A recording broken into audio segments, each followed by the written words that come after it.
ఇది దాళంబ్రి పొమోగ్రానైట్. మామూలుగా అంగడిలో చూసి మనం ఇన్స్పైర్ అయ్యి తీసుకొచ్చి పెడతాం చెట్టులో.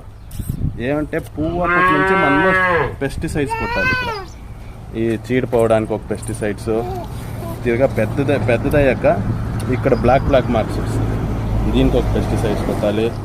మామూలుగా అంగడిలో రెడ్ వస్తాయి కలర్, ఆ రెడ్ రావాలంటే కూడా ఒక పెస్టిసైడ్ కొట్టాలి. చిన్నప్పటి నుంచి ఇక్కడ నుంచి స్టార్ట్ అవుతుంది, ఇక్కడ కలర్ వచ్చే వరకు ఎండ్ అవుతుంది, అక్కడి వరకు పెస్టిసైడ్స్లోనే ఉంటుంది.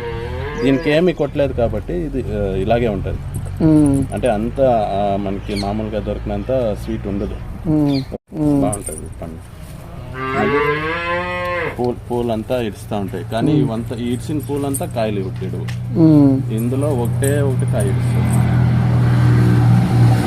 కాకపోతే మార్కెట్లో దొరికే అంత పెద్దగా లోపల ఉండదండి. ఏంటని నేను అడిగితే పెస్టిసైడ్స్, దానికి కూడా పెస్టిసైడ్ కొట్టాలండి.